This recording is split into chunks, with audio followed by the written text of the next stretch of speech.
إن الحمد لله نحمده ونستعينه ونستغفره ونؤمن به ونتوكل عليه ونعوذ بالله من شرور أنفسنا ومن سيئات أعمالنا من يهده الله فلا مضل له ومن يضلل فلا هادي له وأشهد أن لا إله إلا الله وأشهد أن محمدا عبده ورسوله أما بعد فإن خير الحديث كتاب الله وخير الهدي هدي محمد صلى الله عليه وسلم وشر الأمور محدثاتها وكل محدثة بدعة وكل بدعة ضلالة وكل ضلالة في النار.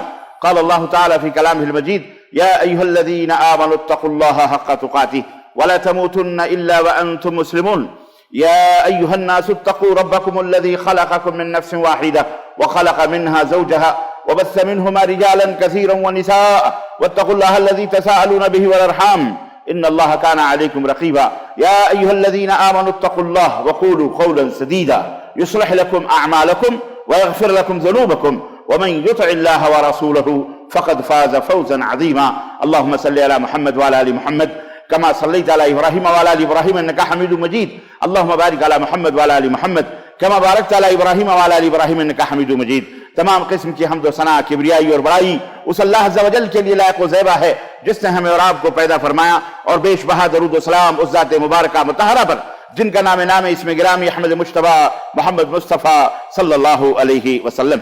برادران اسلام، آج رمضان المبارک کی 4 تاریخ یعنی چوتھا روزہ ہے. 1442 ہجری مطابق 15 اپریل سن 2021 عیسوی کے اس خطبہ جمعہ میں آپ حضرات کی خدمت میں اسی موسم بابرکت اور موسم رحمت کی مناسبت سے ایک اہم موضوع لے کر کے حاضر ہوا ہوں، جس کا عنوان ہے ماہ رمضان کا شیطان.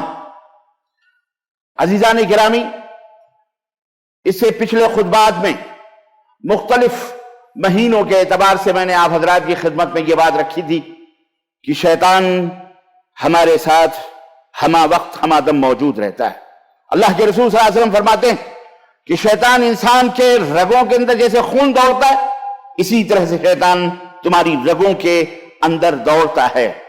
ہر لمحہ ہر پل اس کا انتظار ہوتا ہے کہ وہ کس طرح سے تمہیں راہ حق سے، صراط مستقیم سے ہٹا کر کفر و ضلالت اور الحاد و بے دینی اور اسی طرح سے اللہ کی نافرمانی اور ناشکری کے راستے پر ڈال دے.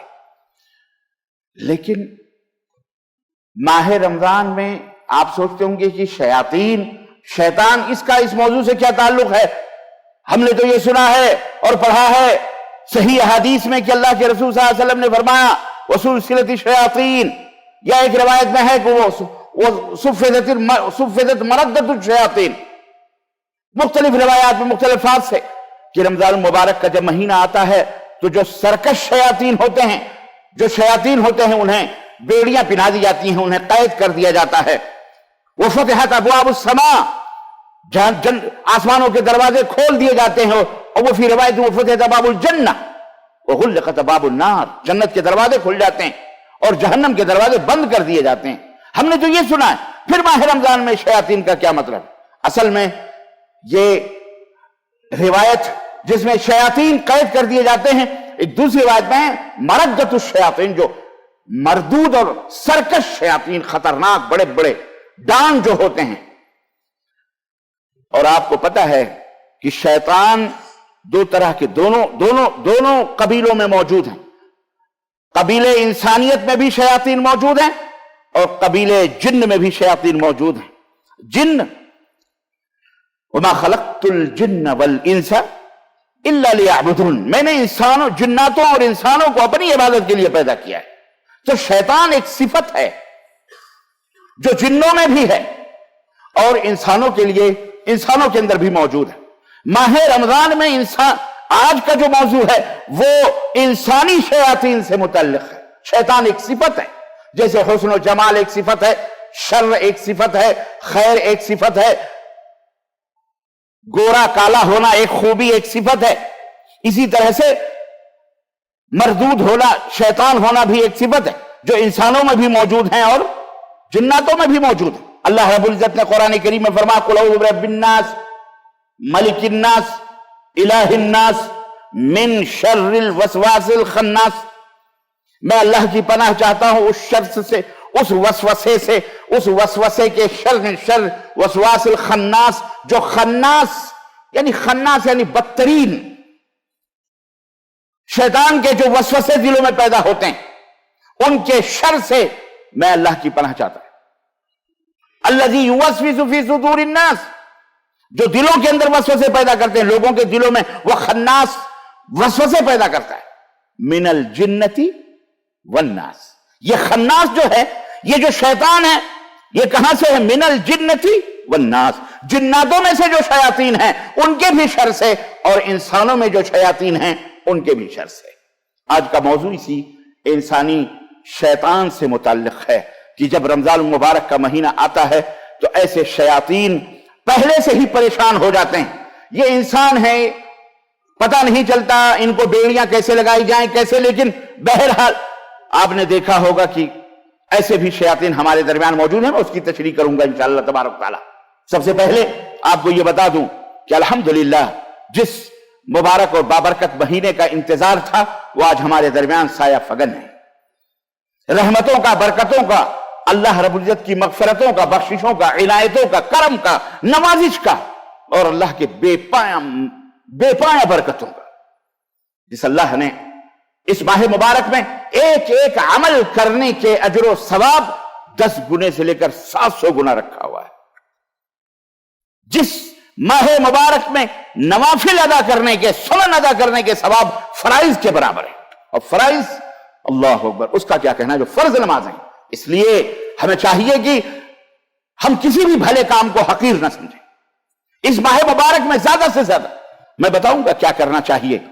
تو یہ وہ مبارک مہینہ آج ہمارے سروں پہ سایہ فگن ہے، جو اللہ کی رحمت و برکتوں کا مہینہ ہے۔ آپ کو پتا ہونا چاہیے کہ رمضان المبارک کے یہ روزے جو ہیں یہ ہمارے اوپر اللہ رب العزت نے فرض کیے ہیں۔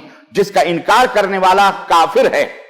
جس طرح نماز فرض ہے، حج فرض ہے، زکوٰۃ فرض ہے مالک نصاب اور صاحب استطاعت پر، اسی طرح سے روزے بھی ہمارے اوپر فرض کیے گئے۔ اور اس کی دلیل اللہ رب العزت نے قرآن کریم میں فرمایا، سورہ بقرہ آیت نمبر 184 کے اندر اللہ رب العزت نے فرمایا، یا ایھا الذین آمنوا کتب علیکم الصیام کما کتب علی الذین من قبلکم لعلکم تتقون۔ 183 نمبر کی آیت۔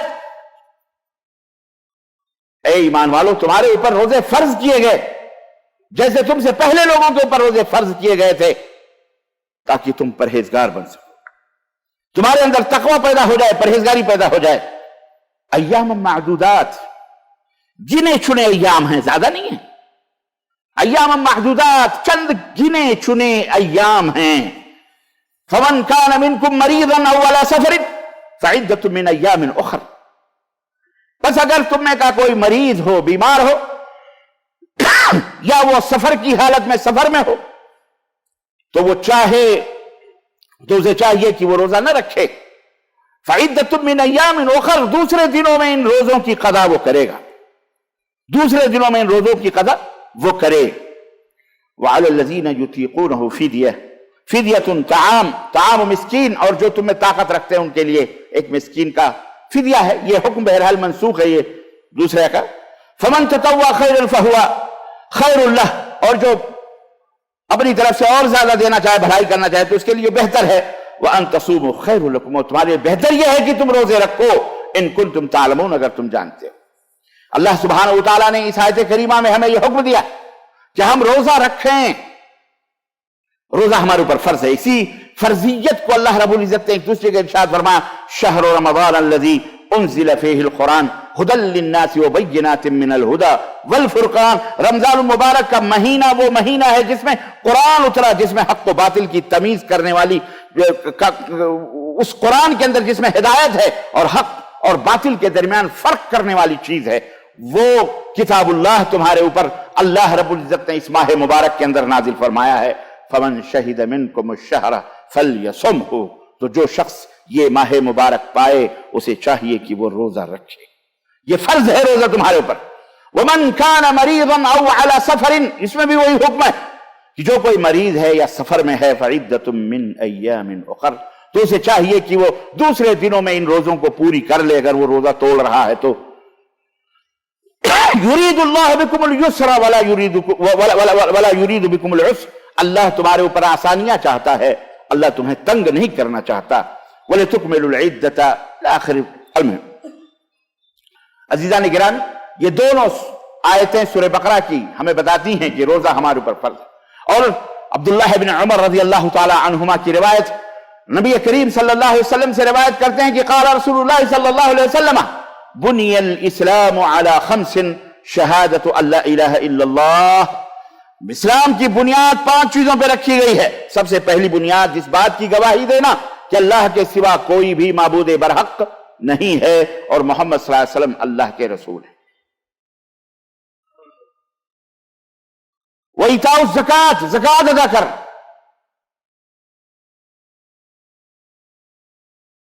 اور رمضان کا روزہ رکھنا اور حج بیت اللہ کرنا. توحید کے بعد اقام الصلاۃ، نماز قائم کرنا، زکوٰۃ ادا کرنا، رمضان کا روزہ رکھنا اور حج بیت اللہ کرنا جس کے پاس طاقت اور قوت. یہ اسلام کی بنیاد ہے. اور جس نے اس بنیاد میں سے کسی بھی ایک بنیاد کا انکار کیا، وہ 4 بھلے کرے، وہ کلمہ پڑھے، روزہ رکھے، وہ نماز پڑھے، وہ زکوٰۃ دے، لیکن حج بیت اللہ کا انکار کرے تو وہ انسان مسلمان ہو سکتا، وہ کافر ہے. اور سلف صالحین نے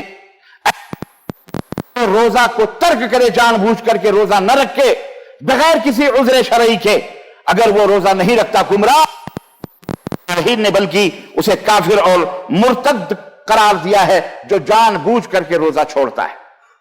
اور روزہ خور یہی ماہ رمضان کے شیاطین ہیں.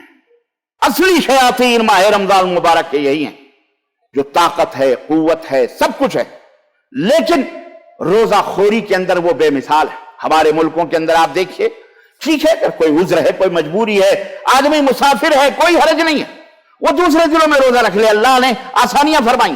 لیکن کسی کو کوئی مجبوری نہیں ہے، کاروبار ہے، سب کچھ ہے، بیٹھا بٹھایا سب کچھ ہے، لیکن یا ہے بھی مجبوری، محنت کرتا ہے، مزدوری کرتا ہے. بعض لوگ بہانے کرتے ہیں، کیا کریں، ہمیں لکڑی کاٹنا پڑتی ہے، ہمیں کھیت جوتنا پڑتا ہے، ہمیں فلاں کرنا پڑتا ہے، ہمیں یہ محنت وہ محنت. ارے یہ محنت دنیا کے لیے، تمہارے پیٹ کے لیے. اگر یہ پیٹ نہیں تو کیا فائدہ؟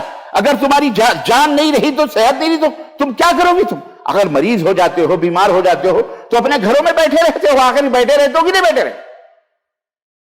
اللہ رب العزت ہو سکتا ہے اسی روزے کے بدلے تمہیں صحت دے، تمہیں برکت دے، تمہیں عافیت دے، تمہیں ہر چیز سے نجات عطا فرمائے. اللہ تعالیٰ دنیا میں بھی ہر غم اور ہر حزن اور ملال اور ہر مصیبت سے اور مرنے کے بعد بھی اللہ تعالیٰ تمہاری بخشش فرمائے. اس کی وجہ سے یہ کیوں نہیں سوچتے؟ تو یہ روزہ خور ان کا بہت خطرناک انجام ہوتا ہے. ایک انجام تو ان کا یہ ہے کہ اگر وہ روزہ نہیں رکھتے جان بوجھ کر کے صحت و تندرستی کے باوجود بھی، تو یاد رکھو وہ کافر ہیں.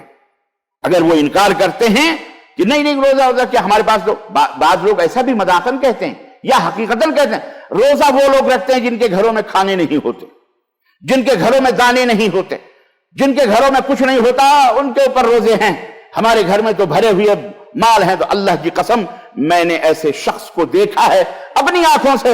ہمارے اپنی بستی میں ایسا شخص موجود تھا جو دھڑلے کے ساتھ علل اعلان ہوٹلوں پہ بیٹھ کر چائے اور سگریٹ اور کیا کیا پان کھاتا تھا اور یہی کہتا تھا روزہ وہ لوگ رکھتے ہیں جو جن کے گھروں میں کچھ نہیں ہوتا.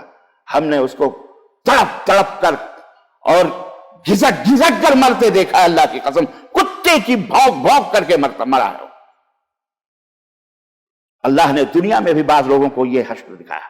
تو یہ رمضان کے شیاطین ہیں جو ہمارے معاشرے میں عام طور پر موجود ہیں. اور اعوذ باللہ استغفر اللہ، ہمارے ملکوں میں اس کی بہت زیادہ کثرت موجود ہے.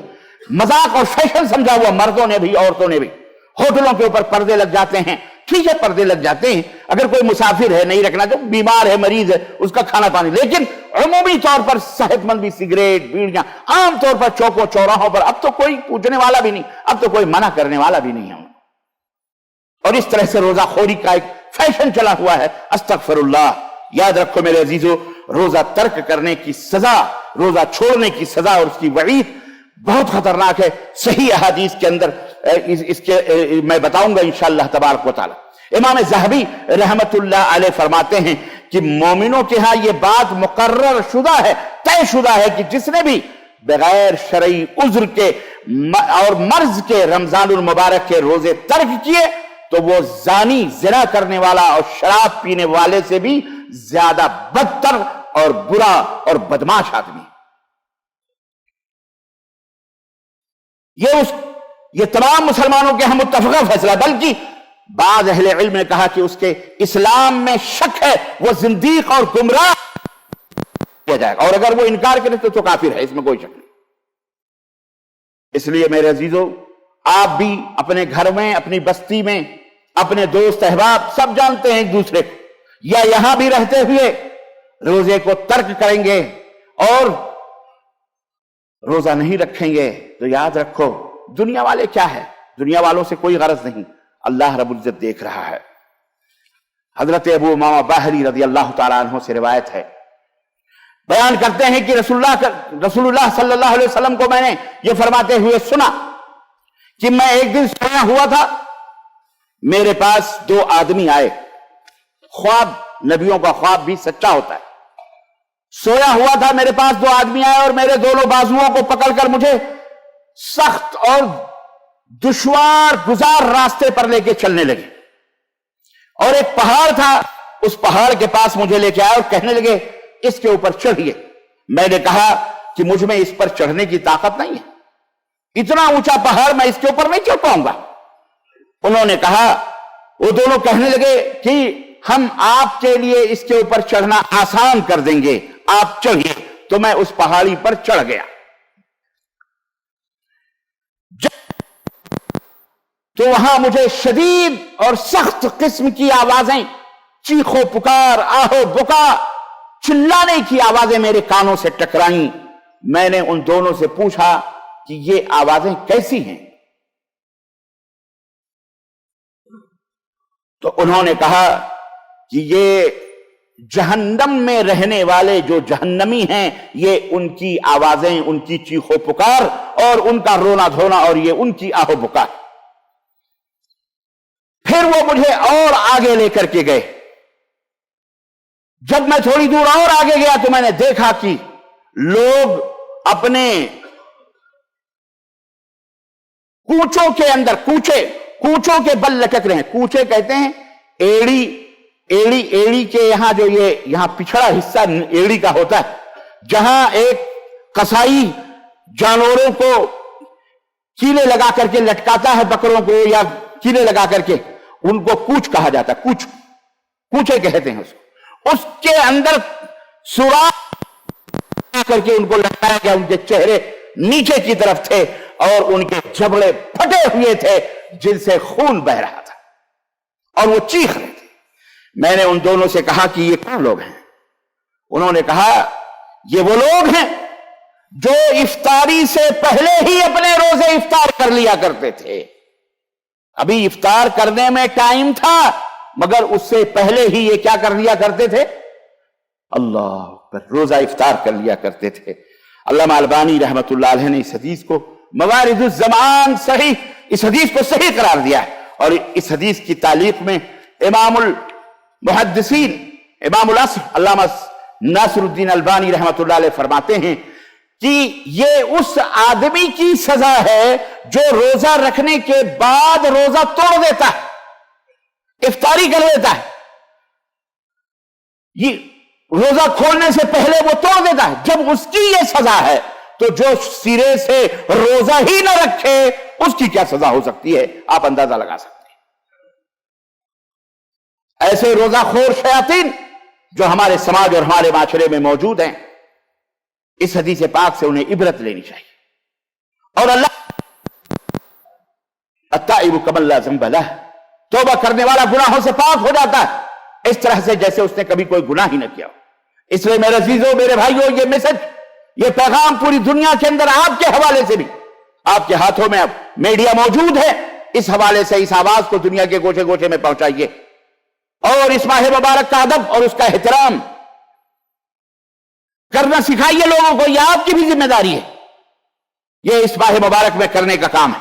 میں اپنے تمام ان روزہ خور شیاطین سے، میں انہیں بھائی تو نہیں کہہ سکتا، جو جان بوجھ کر کے بلا کسی عذر شرعی کے مرد ہوں یا عورتیں گھروں کے اندر روزہ توڑ دیتی ہیں یا توڑ دیتے ہیں، ان سے اللہ کا واسطہ دے کر کے یہ کہتا ہوں کہ تقوی اختیار کرو۔ اللہ